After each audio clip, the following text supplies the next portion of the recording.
All right, I'm good to go. Last week, I told a story of a very, very unhappily married couple. That would be Zeus and Hera. And this week, I'm going to tell a different story about a different married couple that, if anything, is even more unhappily married than Zeus and Hera. It's like one big telenovela, one big soap opera. And if Zeus marrying his sister was weird to you, this story is going to be even weirder. But moving on. Two of the big players in today's story are the god Hades and the goddess Demeter. Hades, if you'll recall, is the god of the underworld, also known as the god of the dead in Greek myth. As my daughter would call him, the king of ghosts. He's not an evil god. He's not a killer. He's just the guy whose job is to make sure that your soul stays where it's supposed to stay, in the dark shadows of the underworld, when you die. That's not the only thing he's a god of. He also happens to be the god of wealth, which seems weird to people at first, until you remember, in the ancient world, where did most of the wealth come from? If you're talking about gold and silver and diamonds and rubies and emeralds, they all come from under the ground, from in the earth, the underworld. And so Hades is the god of wealth as well as the god of the dead. And Hades' Roman name, and we'll talk about the whole Greek-Roman thing at a later date, but Hades' Roman name was Pluto. And one of the words we have in English is plutocrat. A plutocrat is somebody who gets to make all the rules and gets to run things because they have all the money. That's a direct connection to Hades' role as the god of wealth in Greek and Roman mythology. So you have Hades. He rules the underworld. He got that job by drawing lots with his brothers, Zeus and Poseidon, and he won the underworld as his kingdom. He's not evil, but he is really grumpy. He is not known for having a good mood ever. And we're going to see what that leads him to later on in the story. But first, Demeter. Demeter is another one of the children of Cronus. She is sister to Hades and Zeus and Hera and Poseidon and Hestia. And she is sort of the opposite of Hades. Whereas he's a god of death, she is a goddess of life, of fertility, of all the things that are green and growing, the crops in the field, the fruit in the trees. That's Demeter. And Hades and Demeter are going to be two of the key players in today's story, with a couple pawns along the way. But first, let's start with Hades. He's sitting in his throne. He's grumpy. He's bored. He's angry. Maybe feeling a little bit emo. And he decides he knows what will solve all of his problems. There's something he doesn't have that his brothers do have. He doesn't have a wife. He doesn't have a queen. Zeus is the king of the gods. He has his queen Hera. Poseidon is king of the seas. He has his wives. He has a few wives, actually. Like, why shouldn't he have a wife? So Hades looks up from his underworld into the world above and starts looking for a wife, as one does. And he sees, playing in the fields and the forests of the spring sunshine up above, the most beautiful maiden he has noticed in forever. And he decides she's the one. She's the lucky girl who's going to be his bride. And so, he does what any guy would do if he wanted to get married. He has the servants pull out his ebony chariot. He has them hook up his black stallions to pull it. And he goes riding out the gates of his palace, up through the darkness of the underworld, rips open a hole in the earth above, rides out, grabs the girl, throws her in his chariot, dives back down into the underworld, closes the earth up above him, kidnaps her, takes her home. So the story as old as time itself. Talk to your parents. Most of them probably met the same way. And so Hades has his wife. And his wife, turns out she has a name. Her name is Persephone. And she is beautiful, and he is sure everything's going to be happy. She seems a little bit shocked. She seems a little bit startled. She happens to be crying for some reason. Might have something to do with being kidnapped. I don't know. Might have something to do with going from the bright sunshine to darkness and shadows, surrounded by dead souls. Maybe. Go figure. Anyway, He is married now because he says so. He has a wife. He says she's his wife. They're married. She's not taking it well. She won't talk to him. She won't look at him. She won't even eat. This is going on for days, and it is not how he expected things to go. Meanwhile, there's someone else who had things go not the way they expected them to go. Demeter. Demeter, some days before, had been doing what she always did, coming down to earth, wandering through the fields, making sure that all the crops grew, all the flowers blossomed, all the trees bore fruit. And she had brought her daughter with her, as she always did. Her daughter happens to be named Persephone.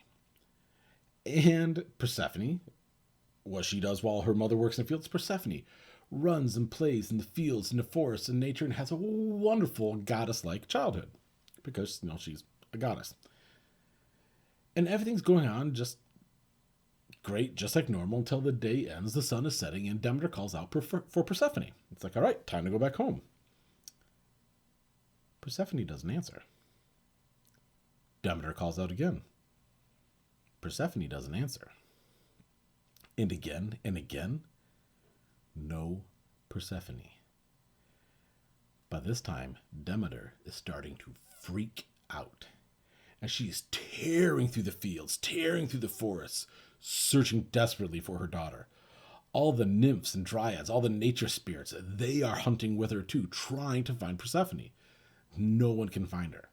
When the gods up in Olympus realize that Demeter hasn't come home and they come looking for her, they find what's going on. They search too. Everybody searches high and low, all through the countryside. No one can find Persephone.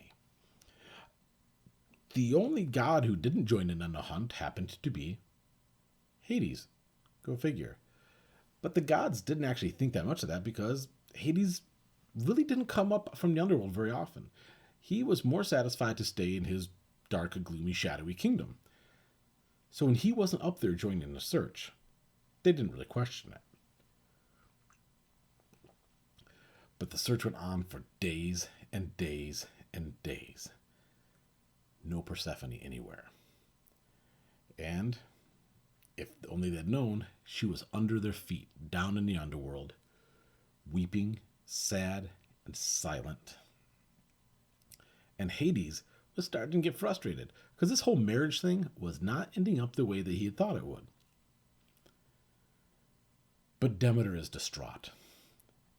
She's overcome with sadness and fear and worry. And as her mood changes, so does nature.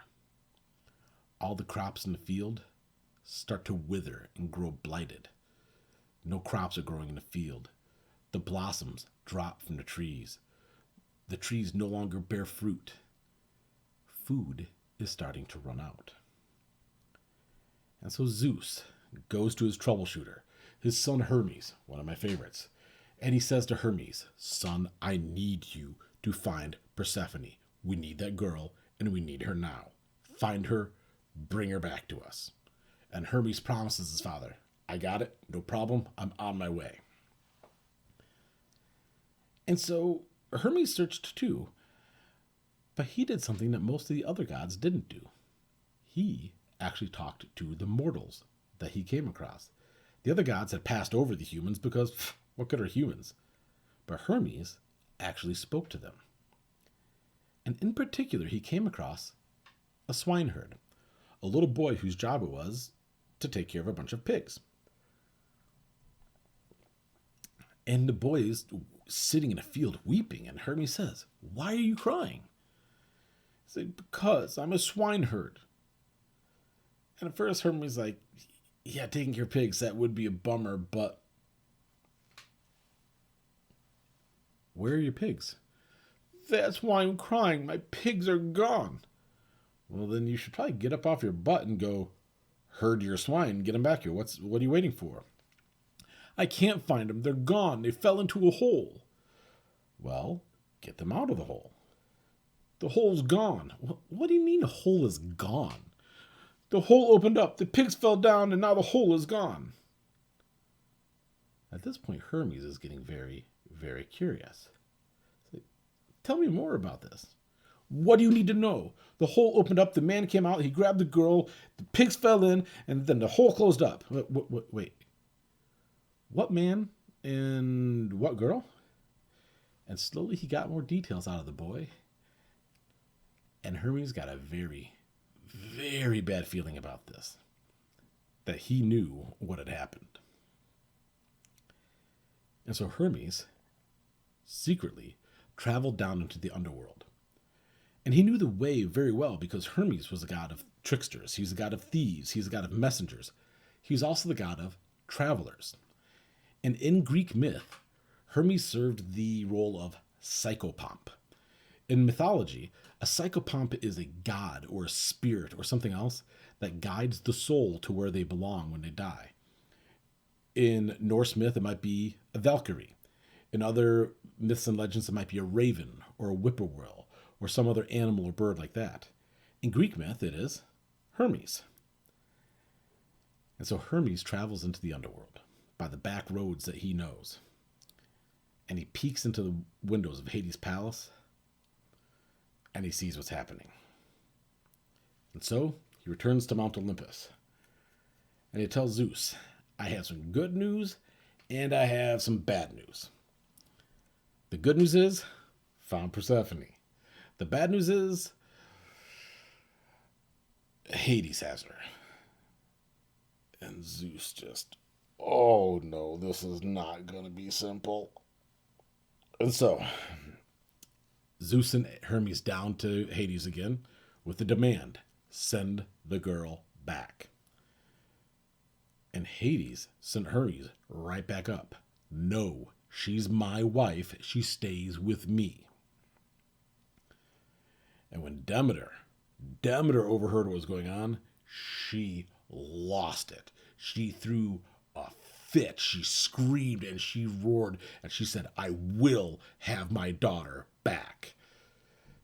Now, this was hard because she was in Hades' kingdom. She was under his control, under his power. Zeus would be pushing the limits of his powers, even as king of the gods, to take something away from Hades that was in Hades' kingdom. But Demeter said, fine, I don't get my daughter. The humans and the animals don't get their food. Until I get my daughter back, nothing grows. And she kept her promise.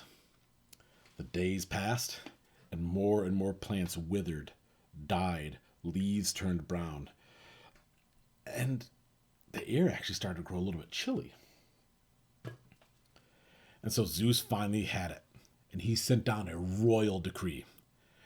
And he had his voice go with Hermes to say, no, the girl goes back to her mother. She belongs in the sunlight, not in the shadows. Return her. Now, this was a direct order from his king. And Hades, even though he was a king, was going to have a hard time rejecting an order from his own king. And so he's looking at Persephone, who still hasn't spoken to him, still hasn't looked him in the eye, still hasn't eaten any of the food that he's offered her. And he's beginning to wonder if this is all worth the fuss anyway. And how can he stand up to Zeus?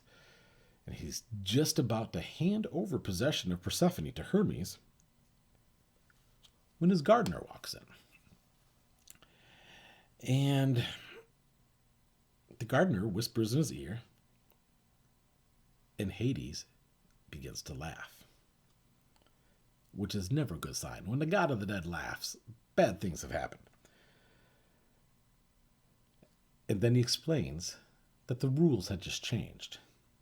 Because Persephone had spent most of her time moping in the throne that he had put in the throne room for her, but she had spent some time wandering through the gardens and through the grounds. And in fact, just that morning, she had been wandering through the grounds, through a pomegranate grove, when his gardener had plucked a pomegranate fruit. And he opened up the fruit,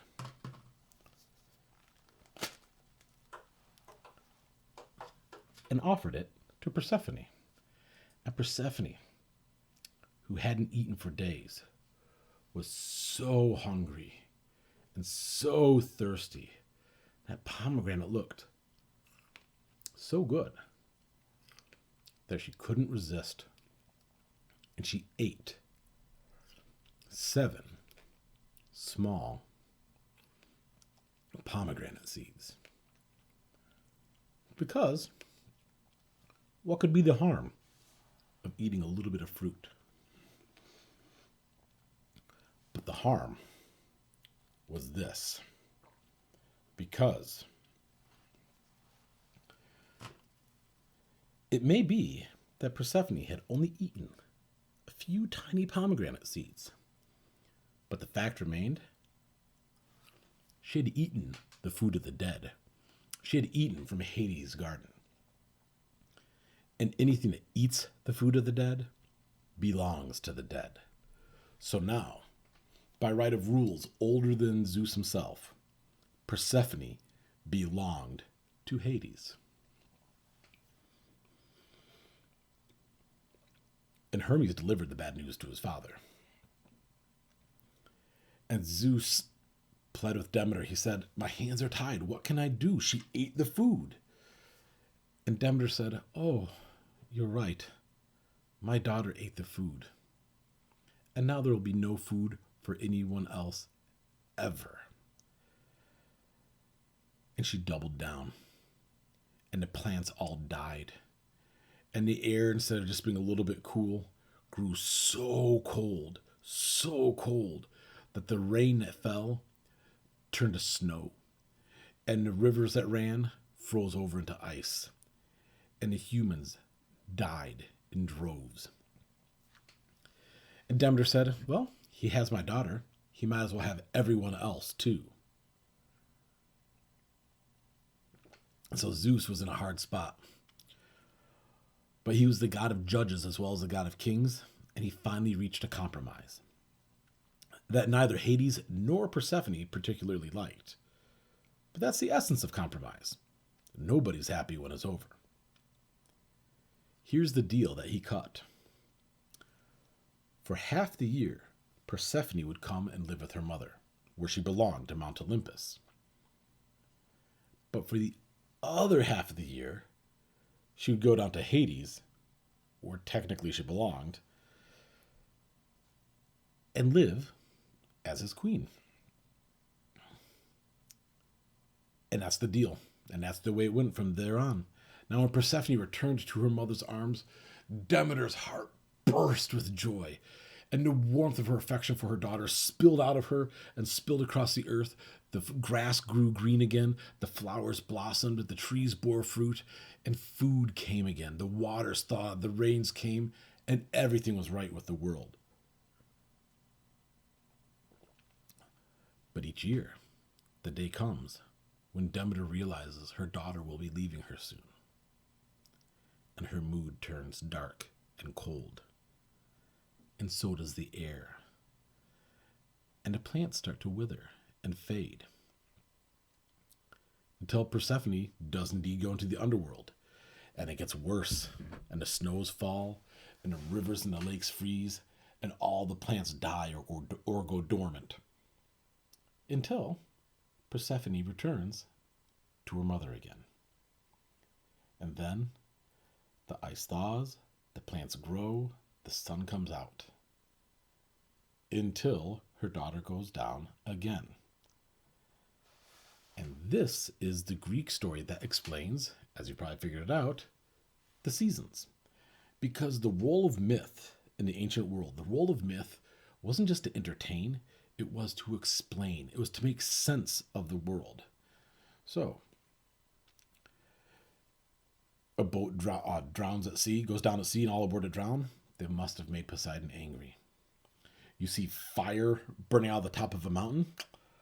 Either it's from the monsters trapped underneath it, or it's from the Cyclopes working away at their forges making weapons for the gods.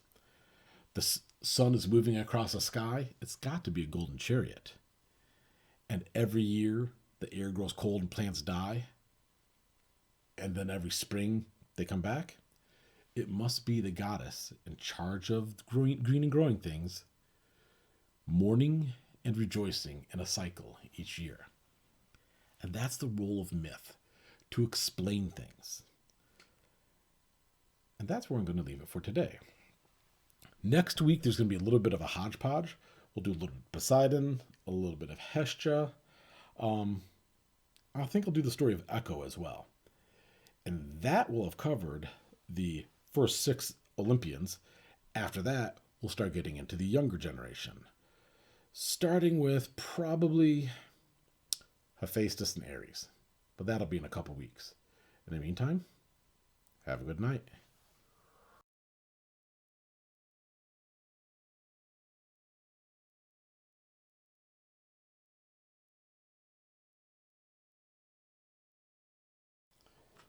All right, I'm back.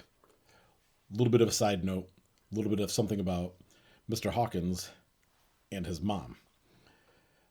Now, my mom is the reason why I love Greek myth so much. And in fact, this story, the story of Hades and Demeter and Persephone, is the first Greek myth I ever heard as a kid.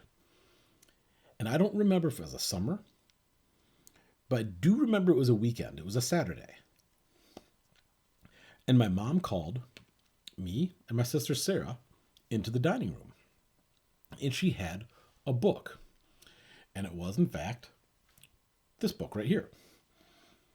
It was Ingrid and Edgar Perrine Dolaire's Book of Greek Myths. And my mom opened it up to the page on Hades and Persephone and Demeter. I had no idea what it was, but she started telling the story. And as she told the story, she got to the scene with the pomegranates. She pulled out a pomegranate, which was a fruit I'd never in my life seen. And she pulled that pomegranate open, and it blew my mind. I'd never seen anything like this.